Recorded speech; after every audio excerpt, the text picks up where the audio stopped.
Au nom du Père et du Fils et du Saint-Esprit, Amen. Grande joie d'être là avec toi en ce samedi 11 novembre. Chaque samedi, c'est une journée toujours dédiée à la Vierge Marie. Honorons la Vierge Marie, aimons la Vierge Marie, aimons et imitons ses vertus. D'accord? Et maintenant, je vous rappelle aussi qu'aujourd'hui, c'est la fête de Saint-Martin, évêque.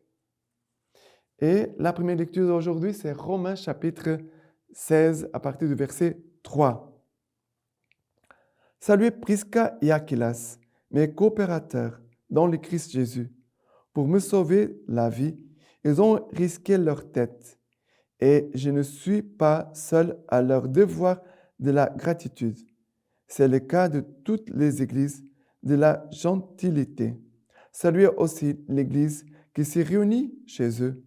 Saluez mon cher Épénète, les prémices que l'Asie a offertes au Christ. Saluez Marie qui s'est bien fatiguée pour vous. Saluez Andronicus et Junias, mes parents et mes compagnons de captivité. Ce sont des apôtres marquants qui m'ont précédé dans le Christ. Saluez Ampliatus, qui m'est cher dans le Seigneur. Saluez Urbain, notre coopérateur dans le Christ, et notre cher Stachys. Saluez-vous mutuellement d'un saint baiser. Toutes les églises du Christ vous saluent. Je vous salue dans le Seigneur, moi, Tertius, qui ai écrit cette lettre. Gaius vous salue, qui est mon hôte et celui de l'Église entière.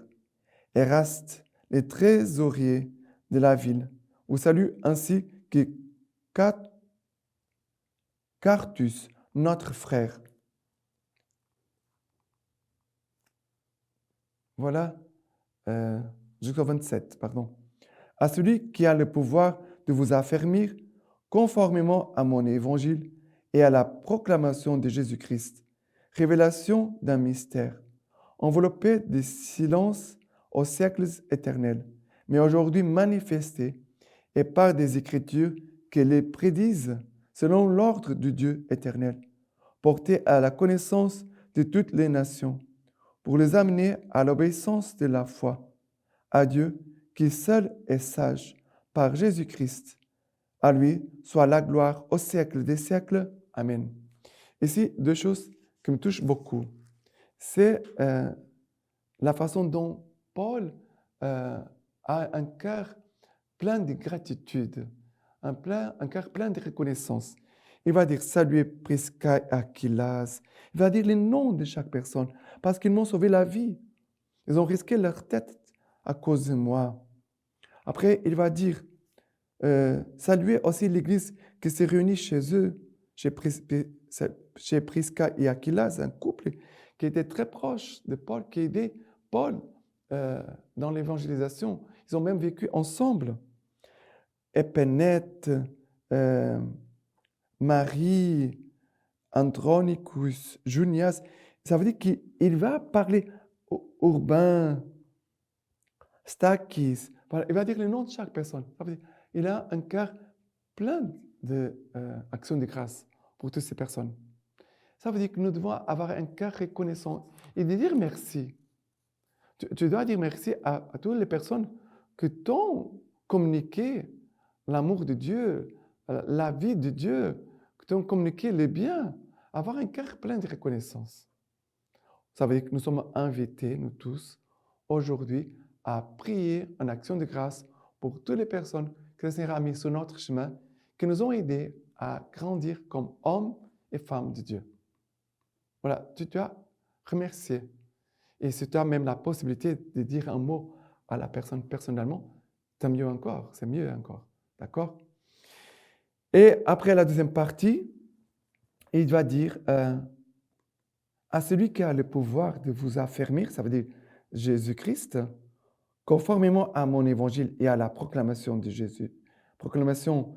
Jésus-Christ. Et après, il va dire révélation d'un mystère enveloppé de silence aux siècles éternels, mais aujourd'hui manifesté par des Écritures qui les prédisent selon l'ordre de Dieu éternel. Ça veut dire les mystères de Dieu qui ont été préparés pendant des siècles. Paul il dit, maintenant vous avez la grâce, le plaisir, le bonheur, l'honneur de connaître Jésus-Christ, de connaître son évangile, de connaître son salut, d'accueillir sa grâce. Voilà, nous sommes les destinés à qui Jésus a pensé. Quand Dieu t'a créé, il a déjà pensé à toi. Et aussi, il voulait faire de toi un témoin de son évangile, de notre Seigneur Jésus-Christ.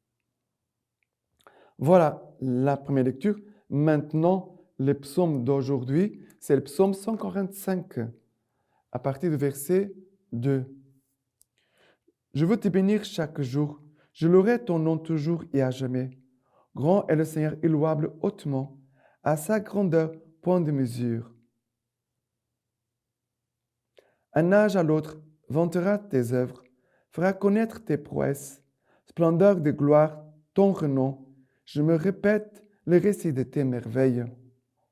Que toutes tes œuvres te rendent grâce, Seigneur, que tes amis te bénissent, qu'ils disent la gloire de ton règne, qu'ils parlent de ta prouesse. Alors, ici, le psaume commence. Je veux te bénir chaque jour. Je louerai ton nom toujours et à jamais. Grand est le Seigneur et louable hautement, à sa grandeur, point de mesure. Ça veut dire connaître les mystères de Dieu, Jésus-Christ, notre Seigneur. Nous avons la joie de connaître Dieu, le Dieu unique et véritable. Nous le connaissons. Et Dieu veut que nous puissions connaître de plus en plus combien il est grand, combien il est louable hautement, combien sa grandeur n'a point de mesure. Et imaginons que nous, petites créatures, qu'est-ce que nous sommes à côté de Dieu? Rien. Mais Dieu nous a préparés et veut que nous devenions des tabernacles pour recevoir Jésus, où Dieu vient habiter, non pas seulement au milieu de nous, mais il vient habiter en nous, vivre en chacun de nous. Imaginons la grandeur de ce que nous vivons. Le Dieu éternel, le Dieu tout-puissant, le Dieu tout-puissant qui descend et vient habiter dans une créature si fragile, si faible, si pécheresse nous sommes. Mais nous sommes aimés de Dieu, nous sommes ses enfants. Voilà la grandeur de notre vocation. Et maintenant, l'évangile d'aujourd'hui, c'est Luc chapitre 16, à partir du verset 9. Eh bien, moi je vous dis, faites-vous des amis avec le malhonnête argent, afin qu'au jour où il viendra à manquer, ceux-ci vous accueillent dans les tentes éternelles. Qui est fidèle en très peu de choses, est fidèle aussi en beaucoup. Et qui est malhonnête en très peu, est malhonnête aussi en beaucoup. Si donc vous ne vous êtes pas montré fidèle pour le malhonnête argent, qui vous confiera le vrai bien. Et si vous ne vous êtes pas montré fidèle pour les biens étrangers, qui vous donnera le vôtre. Nul serviteur ne peut servir deux maîtres. Ou il haïra l'un et aimera l'autre, ou il s'attachera à l'un et méprisera l'autre. Vous ne pouvez servir Dieu et l'argent. Alors, ici, le Seigneur nous parle déjà sur la fidélité, d'être fidèle en peu de choses. On sait que nous est confié, parce qu'il y a des choses que nous sommes confiées par rapport à notre famille, notre travail, les amis que nous avons, parce qu'il y a des gens qui nous font confiance. Il y a des gens qui ont confiance en nous. Bien sûr, il y a Dieu aussi qui nous fait confiance dans le service de son Église, dans notre vie comme chrétien, dans notre témoignage. Dieu nous fait confiance et nous a choisis, nous a élus pour aussi donner un bon témoignage de Dieu, d'un chrétien, de l'Église. Le Seigneur nous invite à être fidèles. Si tu es fidèle en peu de choses, le Seigneur voudra nous confier davantage. Deuxième chose, c'est On ne peut pas servir deux maîtres. Ou on haïra l'un et aimera l'autre, ou il s'attachera à l'un et méprisera l'autre. Vous ne pouvez pas servir Dieu et l'argent. Mais c'est le problème depuis des siècles. L'homme, il peut être très avare. Vouloir, avoir, garder pour soi, et oublier les autres. Parce qu'avoir de l'argent, ce n'est pas un péché avoir de l'argent. Mais ce qu'on fait avec l'argent, c'est ça qui peut devenir un péché. Ou alors, si on veut garder, être avare. Voilà, ce qu'on fait avec l'argent, ça peut devenir un péché grave. Parce qu'on peut aimer beaucoup l'argent et oublier et mettre Dieu à la deuxième place. Et malheureusement, notre monde aujourd'hui fait comme ça. Les dimanches, c'est le jour du Seigneur. Qu'est-ce que les gens font? Ils veulent avoir de l'argent, Aller à la messe, ils ne vont pas à la messe, ils ne vont pas prendre du temps pour Dieu. Les gens aujourd'hui veulent avoir de l'argent.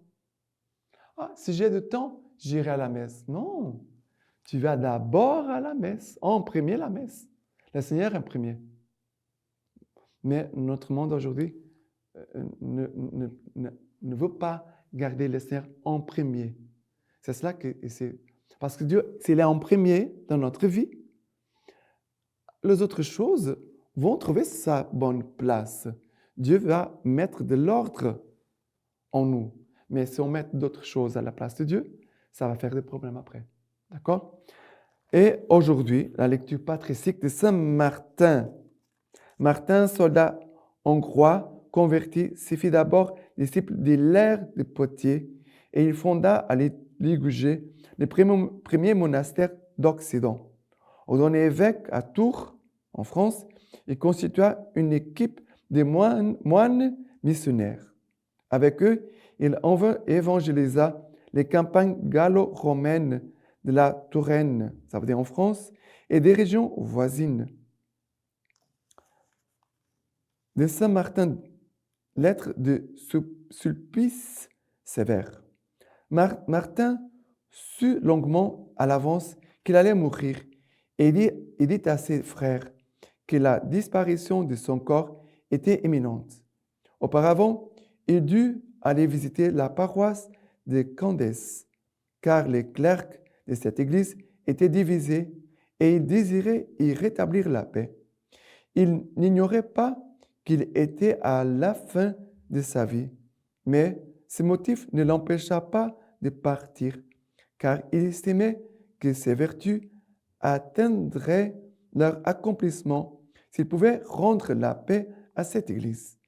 Il demeura quelque temps dans ce bourg, ou plutôt dans l'église où il était allé. Après avoir rétabli la paix entre les clercs, alors qu'il projetait de rentrer au monastère, il sentit brusquement que ses forces l'abandonnaient. Il convoqua les frères et leur annonça qu'il allait les quitter. Alors tous furent accablés par la tristesse et la peine. Nous savons que tu désires rejoindre le Christ, disent les frères, mais tu es sûr de ta récompense et un peu de délai ne la diminuera pas. Aie plutôt pitié de nous que tu abandonnes. Il fut ému par ses larmes, car il avait toujours été uni au Seigneur par une très tendre miséricorde. Et l'on rapporte qu'il pleura, mais tourné vers le Seigneur, il ne répondit à ceux qui pleuraient que cette seule parole. Seigneur, si je suis encore nécessaire à ton peuple, je ne refuse pas le travail. Que ta volonté soit faite. Et maintenant, je vous laisse la bénédiction par les mains toutes pures, la Vierge Marie. Dieu Tout-Puissant vous bénisse et vous garde, le Père, le Fils et le Saint-Esprit. Amen.